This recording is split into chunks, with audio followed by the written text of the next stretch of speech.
Hello guys. सो आज की video start करते हैं।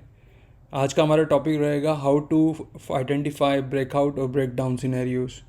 हम ब्रेकआउट और ब्रेक डाउन सिनेरियोज को कैसे आइडेंटिफाई करें इन द इंट्राडे ट्रेडिंग। तो इस सिनेरियो को मैं आज जो टॉपिक हम जो कैप्चर कर रहे हैं वो हम आज के ट्रेडिंग सेशन में से ही 27 मई को जो ट्रेडिंग सेशन था उसी से ही हम करेंगे, जिससे कि आपको समझना ईजी हो जाएगा। फॉर एग्ज़ाम्पल, अगर जैसे आज मार्केट ऊपर खुलती है, थोड़ी सी गैप अप ओपन होता है, गैप अप ओपन होने के बाद वो थोड़ा सा ऊपर की रैली करती है और फिर अराउंड 10:30 बजे से लेके और 11:30 बजे तक वो एक रेंज क्रिएट करती है।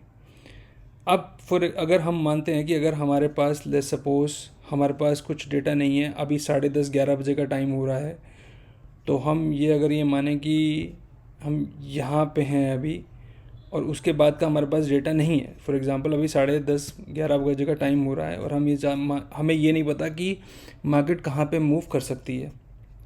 तो इसको कैसे आइडेंटिफाई करें, क्योंकि आफ्टर मार्केट तो ये इजी है ये बताना कि ये देखिए यहाँ पे एक रेंज बनाया और रेंज ब्रेकआउट करके, बट इसको before market in the market कैसे आइडेंटिफाई करें कि मार्केट एक ब्रेकआउट देगी या यहाँ से एक ब्रेकडाउन का सिनेरियो बनाएगी। तो मैं आपको ईजी कर देता हूँ इस चीज़ को दिखाने के लिए।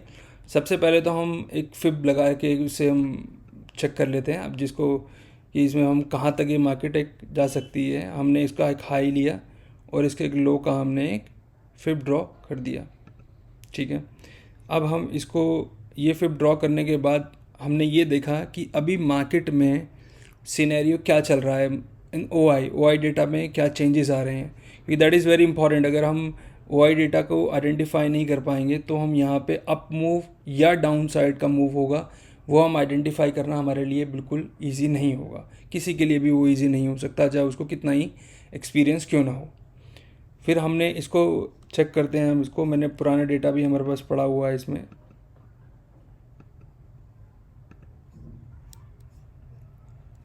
अब ये टाइम है, इस टाइम पे अराउंड 11:20 का अगर हम डेटा देखते हैं 11:20 पे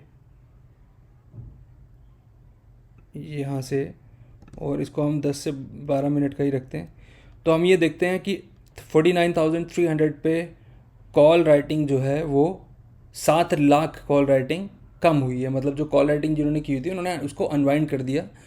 और ओवरऑल अगर हम डेटा देखते हैं तो 31 लाख डेटा जो है कॉल राइटिंग का वो कम हुआ और पुट राइटिंग 24 लाख बढ़ गई उसी टाइम पे। तो ये हमारे को इस सिनेरियो से हमारे को क्लियर हो जाता है कि हमें जो सिनेरियो सर्च करना है वो अपसाइड का करना है। अब अपसाइड का करना है, कहाँ तक हम उसको एक्सपेक्ट कर सकते हैं, तो अब उसके लिए हमने फिब ड्रॉ किया। फिब ड्रॉ करने के बाद हम इसे चेक करते हैं आगे कैसा सिनेरियो इसका बनेगा। ये एक रेंज ब्रेकआउट दिया, रेंज ब्रेकआउट करने के बाद ये मार्केट अपसाइड का मोमेंटम करती है। जहाँ तक हमारा फिब ड्रॉ था, हमने जो फिब लिया है नीचे लोअर स्विंग से लेके और हायर हमने यहाँ तक किया था, क्योंकि हमारे को उस टाइम तक ये नहीं पता कि मार्केट कहाँ तक आगे ऊपर जा सकती है नीचे जा सकती है।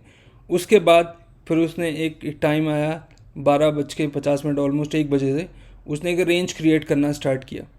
अब यहाँ पे जो ये रेंज क्रिएट कर रही है मार्केट, यहाँ से हम कैसे, क्योंकि कोई भी एक ट्रेडर होगा, जो भी एक अच्छा ट्रेडर भी होगा जिसको अच्छा एक्सपीरियंस है, वो भी ये सोचेगा, वो भी ये आइडेंटिफाई करना उसके लिए मुश्किल हो जाएगा मार्केट यहाँ से ऊपर जाएगी या नीचे जाएगी, क्योंकि जो as per the price action हर कोई ये एक्सपेक्ट करेगा कि मार्केट जो है यहाँ से ऊपर रहेगी। इसके लिए हम क्या करते हैं, यहाँ से हम फिर दोबारा से उसमें जाते हैं, अपना डेटा में जाते हैं। डेटा में अगर हम देखते हैं कि इस टाइम से लेके, चलो फिर पहले हम इस टाइम पे देखते हैं जब ब्रेकडाउन होना स्टार्ट हुआ, तो 2:40 पे ब्रेकडाउन होना स्टार्ट होता है। और 2:40 पे अगर हम देखते हैं यहाँ पे, अगर हम डेटा को चेंजेस जो हुए थे 2:40 पे ऑलमोस्ट,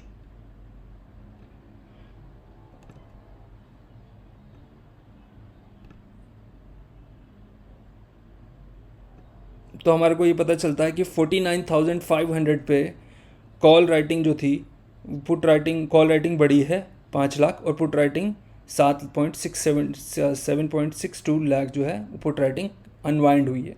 नहीं, कॉल राइटिंग बढ़ी है और पुट राइटिंग हुई है। और ओवरऑल अगर हम देखेंगे तो हमारे को और क्लैरिटी मिलेगी। ओवरऑल जो पुट राइटिंग थी वो 46.1 लाख कम हुई है और कॉल राइटिंग 4 लाख बढ़ी है। तो इससे सिंपल सिनेरियो कि हमें यहाँ पे एक अपसाइड का मोमेंटम सर्च नहीं करना है, हम यहाँ अपसाइड का मोमेंटम सर्च के लिए नहीं बैठेंगे, अब हमारे को डाउन साइड का ही सिनेरियो सर्च करेंगे। अब डाउन ट्रेंड के टाइम के सिनेरियो के लिए हम क्या करते हैं, यहाँ पे एक मिनट, तो डाउन के लिए हम कैसे एंटर करेंगे, हम सिंपल सा जैसे ही इसको ब्रेकआउट करेगा और हम इसमें यहाँ पे एक एंट्री इसके ब्रेकडाउन के बाद बना लेंगे, जैसे उसने रीटेस्ट करा उस रेंज को, और हमारे पास इसका एक सिंपल सा, इसने जो इसका आज का डे लो था उसी को टच किया और उसके बाद वो बंद हो गया। तो हमने ये दोनों सिनेरियो देख लिए कि दोनों सिनेरियो में कि जब हमने अपसाइड का मोमेंटम सर्च किया तो अपसाइड के मोमेंटम के लिए हमारे को कैसे हमने उसको आइडेंटिफाई किया कि एक जब वो रेंज क्रिएट कर रही थी तो उस रेंज को हम कैसे आइडेंटिफाई करेंगे कि ब्रेकआउट होगा या ब्रेक डाउन होगा। उसके लिए हमने उस पर्टिकुलर टाइम फ्रेम में जब लाइव मार्केट थी हमने चेक किया कि OI का जो डेटा था वो OI के डेटा में जो कॉल राइटिंग थी वो कम हुई थी और पुट राइटिंग बढ़ी थी। तो हम उस सिनेरियो में सिर्फ और सिर्फ कॉल साइड का ही एंट्री को आइडेंटिफाई करेंगे। और जैसे ही उसने एक रेंज का ब्रेकआउट किया, अगर आप इसको और थोड़ा डिटेल में देखेंगे तो आप जानेंगे कि जैसे ही उसने एक रेंज का ब्रेकआउट किया और रीटेस्ट किया, रीटेस्ट करने के बाद उसने अपने फिब के लेवल तक, वहाँ तक वो उसने उसको टच किया ऑलमोस्ट, और वहाँ से उसने रेंज बना के एंड देन वेंट डाउन। तो और सेम सिनेरियो है। अब ठीक है, ये दोनों सिनेरियो में हमने आइडेंटिफाई कर लिया। अब हम ये जानना चाहेंगे कि जब ये एक रेंज बनी हुई है मार्केट में, उस टाइम पे डेटा कैसे काम कर रहा है। ये रेंज बननी स्टार्ट हुई थी ऑलमोस्ट 12:50 से लेके और ऑलमोस्ट 2:25 तक। अगर हम यहाँ पे 12:50 से लेके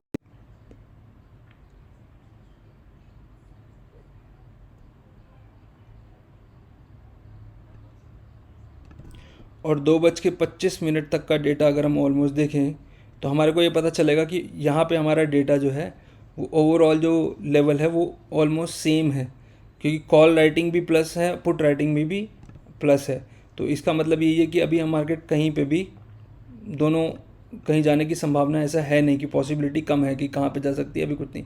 बट जैसे ही वो उसने उसको 235 का 225 का लेवल आया तो वहाँ पे हम देखते हैं कि एकदम पुट राइटिंग कम होती है, कॉल राइटिंग बढ़ती है। कॉल राइटिंग ऑलरेडी बढ़ चुकी थी, उससे पहले ही बढ़ चुकी थी, बट वो पुट राइटिंग जैसे ही कम हुई हमारे पास कन्फर्मेशन आ गया कि हम यहाँ पे एक पुट की एंट्री बना सकते हैं। तो ऐसी और वीडियोज़ के लिए प्लीज़ चैनल को सब्सक्राइब करें, क्योंकि मैं अभी कुछ और टॉपिक्स पे भी आगे वीडियोज़ बनाना स्टार्ट करूँगा। प्लीज़ चैनल को सब्सक्राइब करें, और अगर आपको कुछ नॉलेज मिली है इससे तो प्लीज़ वीडियो को लाइक करें। Thank you very much. Thank you.